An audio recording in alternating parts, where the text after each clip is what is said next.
Hi, in this video I will be covering the procedure of IELTS registration. Also, I will tell you how the IELTS speaking exam is held, what are the sections in the test, and what kind of doubts normally a student has. Now, coming to the registration part, you either give the exam through IDP or you give the exam through British Council. These are two authorities who conduct this exam.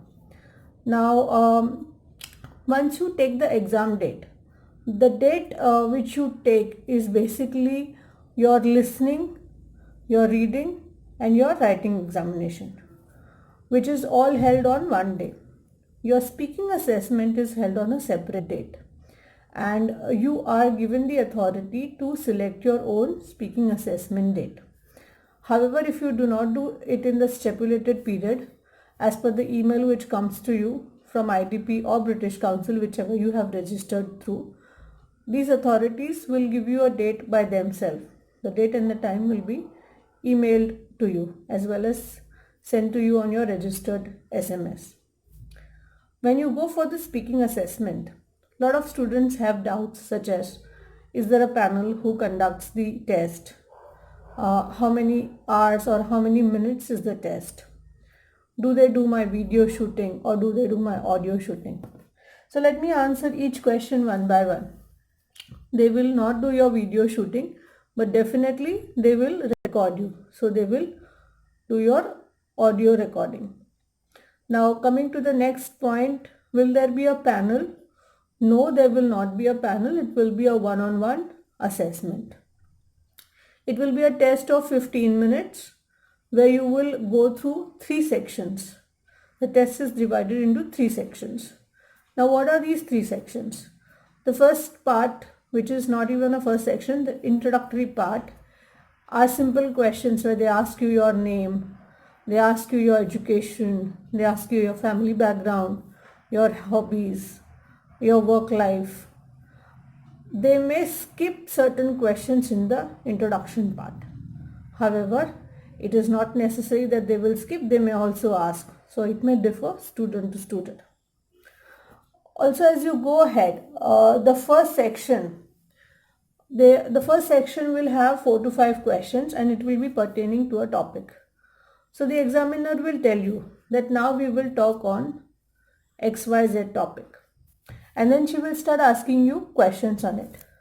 The moment she is asking you questions, do not answer in yes or no, or do not answer in one line. Ensure that you give enough explanation. Your explanation to each question has to be at least a minimum of 4 to 5 lines. So do not answer beyond that as well, because if you do that, they will cut you and they will move to the next question, because the examiner has 15 minutes for each student. After your first section is over, you will move to the second section, which is a cue card. And in this cue card, a scenario will be told to you and you have to elaborate on the scenario based on the sub questions given in the cue card. Now, as you elaborate, you need to speak for 2 minutes and you get about a minute before you start speaking to make your points. So ensure that you make enough points and you do not stop before 2 minutes. If you do stop before 2 minutes, the examiner will ask you to speak more. Also, understand one thing about this exam. You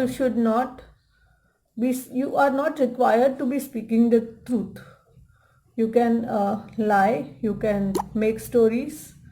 However, the point to remember is you have to speak ample, you have to speak relevant, you cannot speak irrelevant to the question asked.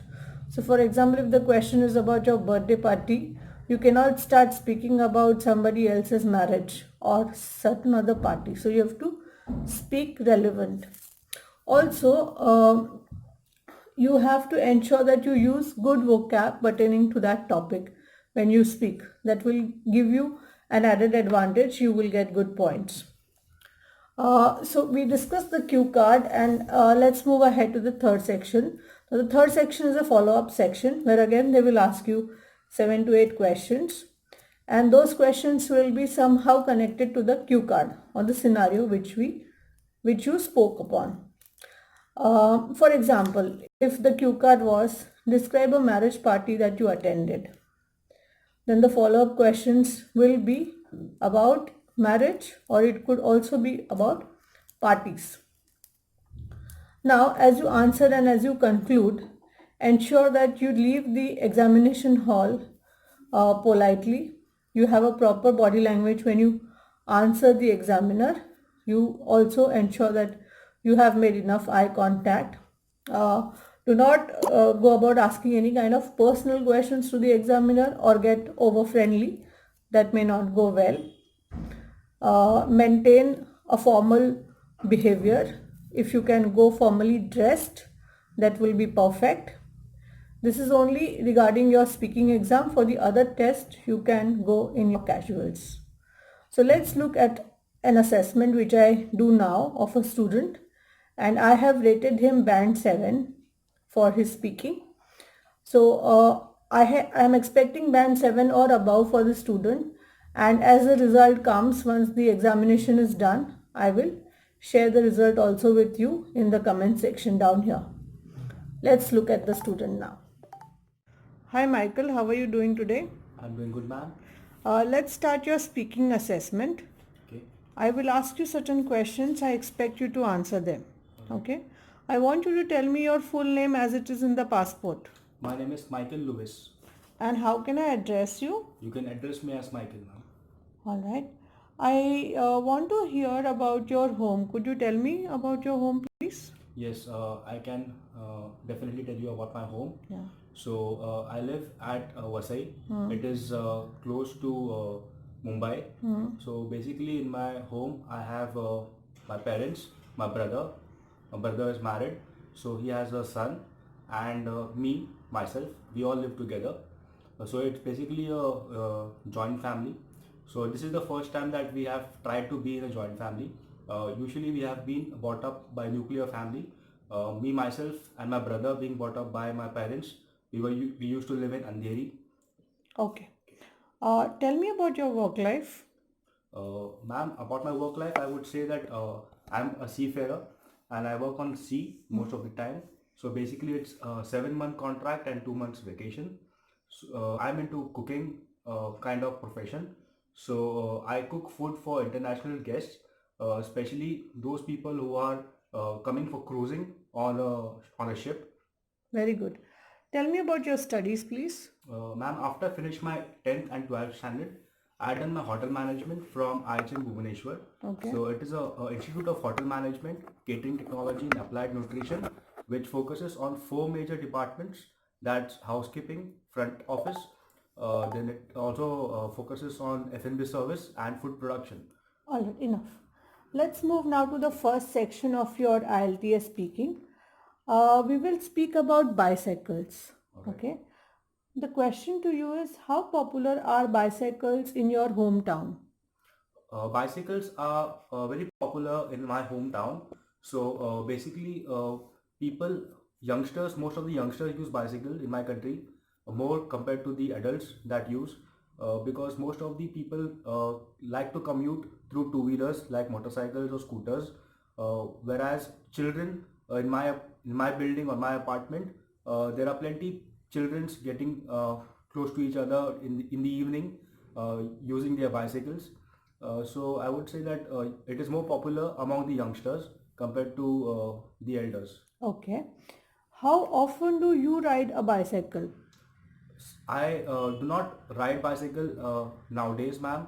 So, but I definitely used to ride bicycle when I was young, and even now I have a bicycle which I try to use it, especially during the mornings, because it is a cool weather and it's nice to for a change, because every day using a motorcycle or a car makes it kind of boring, and also do not give a kind of healthy lifestyle. So I prefer to use my bicycle sometimes. Okay. Do you think that bicycles are suitable for all ages? Yes, bicycles are suitable for all ages. We have many kinds of bicycle. Like we have a single bicycle, we have two wheeler bicycle, or like two people sitting in a bicycle. We also have triple bicycle. We have mountain bicycle. We have normal use bicycle, which we can use for daily purposes. So bicycles are very commonly used at in my country. uh, Most of the people try to use often use bicycle which is a two-seater bicycle, because it's easy for the person to keep someone in front of the while riding or behind, so it's easy for the person to travel. Okay. What are the advantages of a bicycle compared to a car? There are many advantages of bicycle compared to a car. The first advantage I would say is like it's pollution free, it's eco friendly. So bicycle is always uh, cheaper compared to a car, because there is no need to refill fuel or something. The only thing that you need to refill is take care of the oiling of the bicycle and make sure there is enough air in the tires. Whereas for a parking also, it plays a very convenient role compared to motorcycles or cars. A bicycle can be taken anywhere, can be carried anywhere, can be taken in a car and travel to a different location. So basically, bicycle can be used by any youngster or even elder person who do not have a license. So Great, enough. Let's move to the second part of your assessment now. Okay. I will give you a cue card and I want you to speak for 2 minutes. okay. You get a minute to make your points. You have to ensure that you cover all the questions as you answer. I will read out the scenario now. However, in the exam, the cue card will be given to you directly and you are expected to make the points and answer the question. Describe a person who has done a lot of work to help people. You should say who this person is or was, where this person lives or lived, what he or she has done to help people, and explain how you know about this person. I'm giving you a minute now to make your points. Ensure that you speak for 2 minutes. Once you've done, noting down your points. Hi, are you now ready with your points? Can you please start answering the cue card? Yes, I would like to start by giving an introduction of a person who I knew from quite a long time. He was a BMC officer, just a cleaner, basically started his career as a cleaner in my locality. So I used to see him when I was young. He used to help the people keep the surroundings clean in my area, and he was in charge of certain group of people who were under the cleaning department. So recently, there was a news announced in my locality that there is no more plastics to be used in the surroundings because of the environmental issues that it has been causing from many few years. So basically, this person was a BMC officer, and now he's doing a kind of a service in which he has introduced paper bags and also cloth bags. At the same time, he has introduced young women and old women and people who are unemployed into his factory who produce this kind of bags, and it has generated a lot of employment in this area. So this person is not only focused on the environment, at the same time he has also played a very important role in developing employment opportunity for the new generation. So I came to know about this person, that he's doing this kind of thing when a person introduced me, a friend of mine introduced me to him, and because we were discussing like what is the options that is being provided since government has imposed bans on plastic bags. So a friend of mine introduced me to this person. He told me that nowadays there are paper bags and cloth bags available with good qualities which can be reused, which will help us not to pollute the environment. So this has played a very important role, and it has motivated me a lot. When I see this person doing a good thing in the society, it has definitely brought a positive uh, impact on not only me but also other people who are taking bags and uh, using them. Okay. All right. Let's move to the third section now.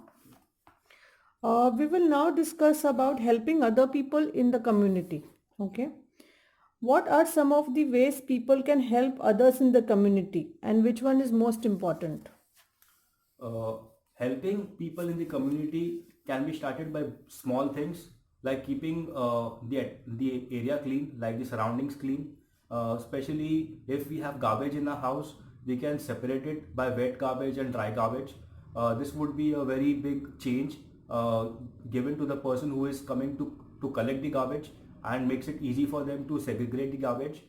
So also there are other things which a person can help people in the society, like if a person is staying in an apartment whereas it is comprised of many families, and as families know each other, so if there is any problem in the neighborhood, or if someone needs a financial support, there can always be some kind of collection or some kind of contribution given to the family, so that they can make over the financial problem, or any health issues that they are facing.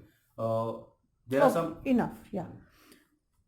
Why do you think some people like to help other people? some people like to help other people. It's because some people have a good nature to help. They feel good by helping others. Brings a sense of responsibility, and at the same time it brings a sense of happiness. There are people nowadays doing many things, not only for the people, also for animals. So there are I know a person who is living in my locality. They take care of street animals and street cats, and make sure that they are vaccinated at regular intervals of time. I know a person who also lives close to my house, who's taking care of a young child, as the child lost his father when he was very young. So the society plays a very important role in with some kind of people who like to help, like. Great, fine. Some people say that people help others in the community more now than they did in the past. Do you agree or disagree with this? Yes, I do agree that people help a lot nowadays compared to what was happening in the past. I would say because of a sense of advertisements and sense of uh, kind of information provided by the society of doing good to others.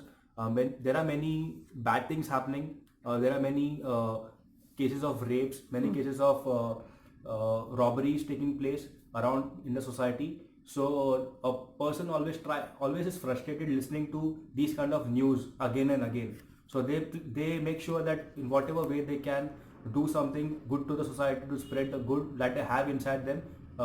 I think this is the feeling that it comes within from a person, and a person enjoys doing it. Great. Let's talk about community service a little more. What type of services such as library or health centers are available to the people who live in your area? And do you think there are enough of these services? Uh, yes, there are services. There are some kind of services for the people living in my area. Uh, there is a park close to my house, which has no entry fee, and there are elders visiting that park, because that park is for everyone, for family purpose. So basically, that park is being visited by youngsters, elders, children during evenings and mornings. Some people, there are many equipments in the park in which they do not need to join a gym. Basic exercises like of cardio exercises or body weight exercises can be done in the park. Also, children enjoy a lot in that park because there are many seesaws and many swings in that park. So this plays a very important role for them to enjoy the facilities that are being provided. There are many newspapers facilities that have been provided in the park too. So people who do not have access to newspapers at their home, they have access to two or three different kind of languages of newspaper in that park. So this plays a very important role for the people to be informative of what's happening around the world. Great, nice. Do you think this facilities are enough? Uh, yes, I do think that the facilities are enough, but at the same time, there are many people who do not know that these facilities are available, and we often say that the government is not doing anything for us. If we see around us, there are many things that are available for us, which we can take advantage of. Uh, for example, the park that I mentioned, there are newspapers, stands available in different bus stop places. There are eco-friendly cycles available nowadays at some bus stops. So there are many facilities available by the government. I think the information provided to Great. them. Okay, let me cut you here. Next question. Which group of people generally need most support in the community?